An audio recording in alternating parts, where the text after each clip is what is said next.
Hi guys, welcome back to our YouTube channel Civil Engineering Hub.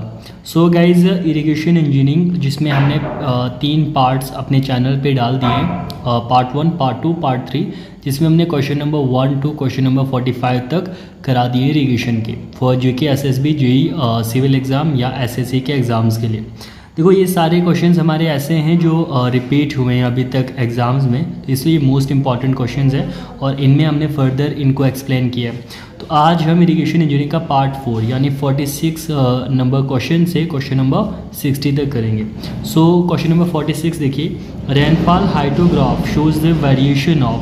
देखो ये मैंने आपको पहले भी बताया था कि जो हाइड्रोग्राफ होते हैं वो किस चीज़ का ग्राफ होता है, मतलब किस चीज़ की वेरिएशन बताते हैं। तो याद रखिएगा जो हाइड्रोग्राफ होते हैं वो रेनफॉल इंटेंसिटी बताते हैं टाइम के रेस्पेक्ट में, मतलब एक ऐसा graph rainfall intensity versus time, उसको हाइड्रोग्राफ कहते हैं। और एक हाइड्रोग्राफ होता है डिस्चार्ज वर्सेस टाइम, ये डिफरेंस याद रखिएगा। अब क्वेश्चन नंबर 47 देखिए आपकी स्क्रीन पर, the areal characteristics of a rain storm are represented bye.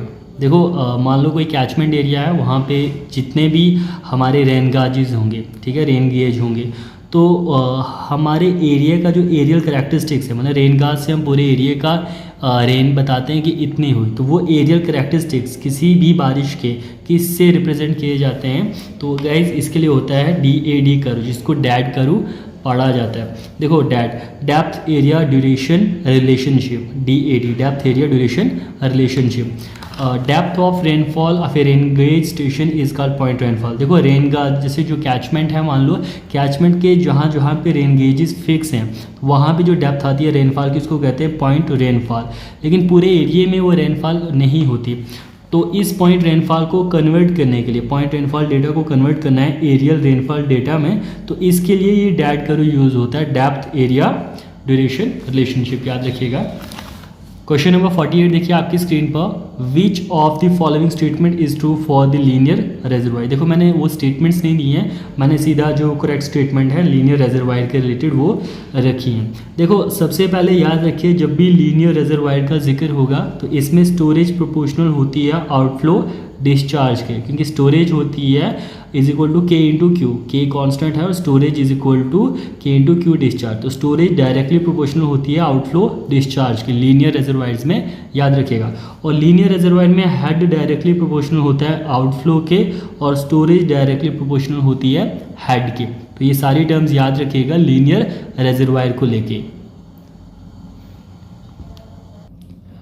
अब क्वेश्चन नंबर 49 देखिए आपकी स्क्रीन पर guys, calculate the evaporation from the pond if the pan evaporation is 45 mm, the pan coefficient is 0.70। कहता है कि अगर हमने पैन इवेपोरेशन कराई, मतलब पैन में पानी रखा उसमें इवेपोरेशन हुई 45 mm डेप्थ की, पैन कोफिशिएंट मतलब ये पैन इवेपोरेशन किसी पॉन्ड की इवेपोरेशन को रिप्रेजेंट करने के लिए जो कोफिशिएंट यूज़ होता है 0.7 है। तो बताओ कि पॉन्ड से जो तालाब है उसमें से कितनी इवेपोरेशन होगी। देखो बहुत सिंपल है, आपको याद होना चाहिए कि पैन कोफिशिएंट किसके बराबर होता है, pond evaporation divided by pan evaporation. देखो पैन कोफिशिएंट 0.7 है, पैन इवेपोरेशन 45 mm है, तो यहाँ से पॉन्ड इवेपोरेशन हो जाएगी 31.5 mm। अब क्वेश्चन नंबर 50 देखिए आपकी स्क्रीन पर, यहाँ पे पूछ रहा है calculate the run off from a rainfall of 3 hours, the intensity of the rainfall is 2 cm per hour, the evaporation and infiltration losses are 8 mm and 16 mm respectively. कह रहा है कि रन ऑफ कैलकुलेट करो किसी बारिश का, ठीक है, जो 3 घंटे तक हुई और रेनफॉल की इंटेंसिटी 2 cm per hour, 1 घंटे में यानी कि 2 सेंटीमीटर बारिश होती है और वही बारिश 3 घंटे तक होती है, तो मतलब टोटल डेप्थ बारिश की 6 सेंटीमीटर बनती है।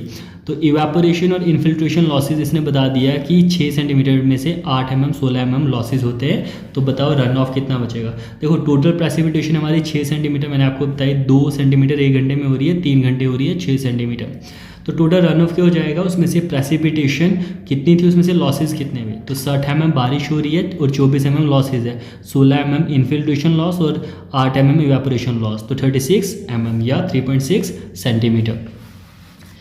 अब गाइस क्वेश्चन नंबर 51 देखिए, यहाँ पे कह रहा है कि what is water budget equation. Water budget equation देखिए ये होती है P - R - E - T - G is equal to delta as.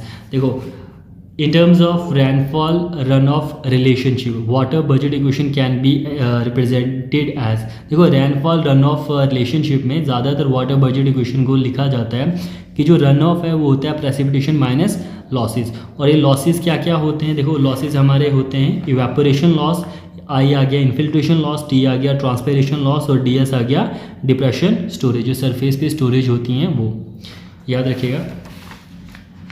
Question number 52 देखिए आपकी स्क्रीन पर। An irrigation canal is 80 kilometre long, it has an average surface width of 15 metre. कह रहे हैं कि इरिगेशन कैनल है 80 किलोमीटर लंबी, ठीक है, लेंथ दे दी है और कह रहा है कि उसकी बॉटम पे विड्थ है 15 मीटर चौड़ी। अगर इवेपोरेशन हम मेजर करते हैं क्लास ए पैन में 5 mm पर डे, मतलब हमने इवेपोरेशन मेजर करनी है तो हमने सबसे पहले पैन में की जिसमें 5 mm पर डे की आ रही है। तो volume of water evaporated in a month of 30 days, pan coefficient 0.7। तो कह रहा है अगर पैन कोफिशिएंट की वैल्यू 0.7 है तो इस क्लास ए पैन के मुताबिक 5 mm पर डे इवेपोरेशन हो रही है। तो बताओ कि 80 किलोमीटर की कैनाल में एक महीने में जिसमें 30 दिन है कितना पानी इवेपोरेट होगा, वॉल्यूम का है। देखो टोटल इवेपोरेशन सबसे पहले किसके बराबर हो जाएगी, देखो यहाँ पे हमारे पास 30 डेज है, ठीक है, तो पैन में अगर देखें तो 30 × 5 150 mm टोटल पैन से 30 दिनों में इवेपोरेट हुआ। तो लेक या कैनल में इवेपोरेशन क्या हो जाएगा, पैन कोफिशिएंट 0.7 इंटू हमारा ये कैनल इवेपोरेशन क्या हो जाएगा, पैन कोफिशिएंट इंटू जो पैन में इवेपोरेशन हुई 0.7 इंटू 150 105 mm। अब वॉल्यूम ऑफ वाटर इवेपोरेटेड हमें निकालना है तो ये क्या हो जाएगा, देखो 80 × 100, ठीक है, 80 × 1000 सॉरी मल्टीप्लाई 15 × 0.105। देखो 80 किलोमीटर था लेंथ, इसको मल्टीप्लाई किया 1000 मीटर से, मीटर में हो गया, मल्टीप्लाई वेड्थ है, ठीक है, लेंथ इंटू वेड्थ इंटू कितनी डेप्थ में पानी हमारा गया। तो यहाँ से इसका वॉल्यूम निकल गया, कितना पानी इवेपोरेट हो गया 126,000 क्यूबिक मीटर, 1,26,000 पानी हमारा लॉस होता है। क्वेश्चन नंबर 53 देखिए। Among the classification of canals based on alignment criteria identify the canal in which the number of cross drainage works is maximum। बोलते हैं जितनी भी हमारी कैनल्स होती हैं उनके अलाइनमेंट क्राइटेरिया के आधार पर आप बताओ कि ऐसी कौन सी कैनल है जिसमें जो क्रॉस ड्रेनेज वर्क्स हैं वो मैक्सिमम होते हैं। तो वो कंटोर कैनल में जो हमारे क्रॉस ड्रेनेज वर्क्स हैं वो सबसे ज़्यादा आते हैं, याद रखिएगा गाइज।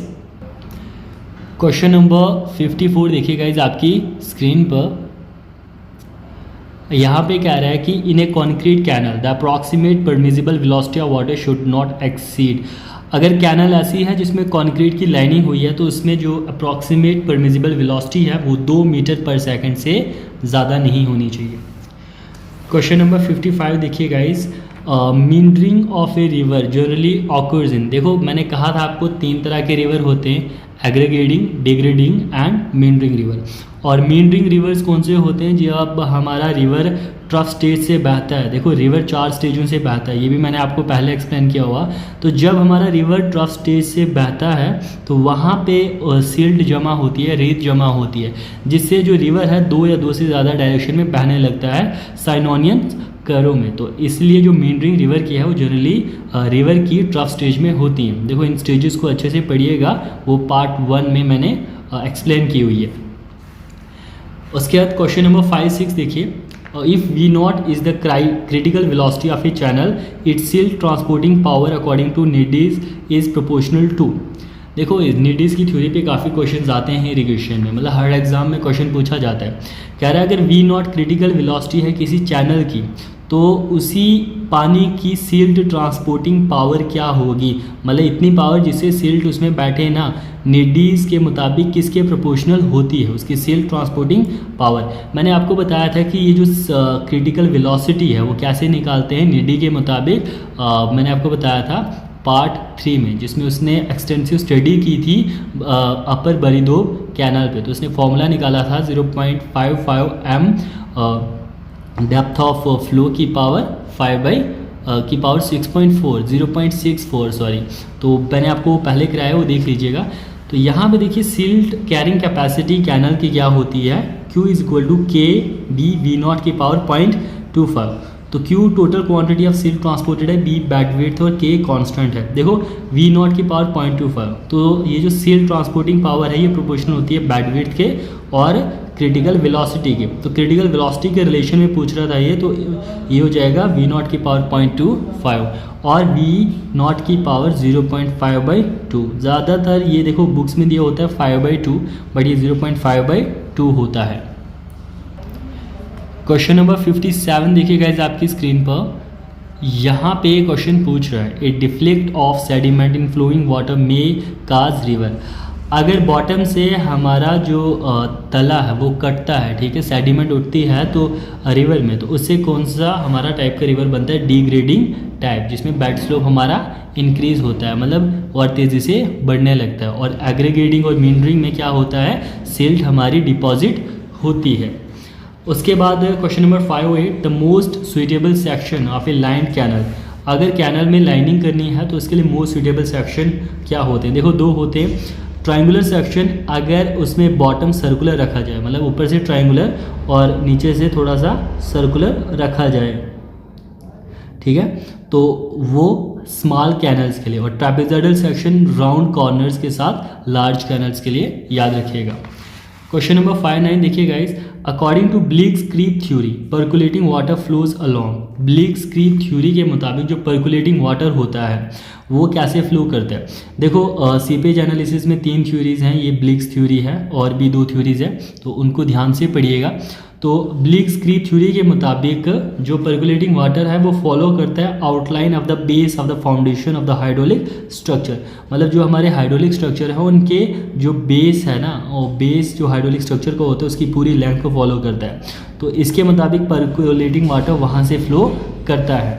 तो question number 60, for a standing crop consumptive use of water is equal to depth of water. कह रहा है स्टैंडिंग क्रॉप के लिए, ठीक है, जिसमें पानी को हमें रखना पड़ता है, जैसे हमारा राइस आ गया, शुगर कैन आ गया, तो कंसेप्टिव यूज ऑफ वाटर किसके बराबर होता है? डेप्थ ऑफ वाटर के।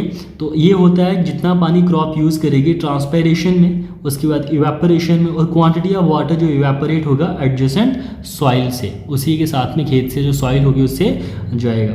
तो गैस ये मैंने 60 क्वेश्चन इरिगेशन इंजीनियरिंग के करा दिए हैं। इन 60 क्वेश्चंस को आप ज़रूर करिएगा, आपकी इरिगेशन की अच्छी तैयारी हो जाएगी। और अब हम नेक्स्ट इसके बाद एक और सिविल का सब्जेक्ट लेंगे जिसके भी 60 क्वेश्चंस कराएंगे।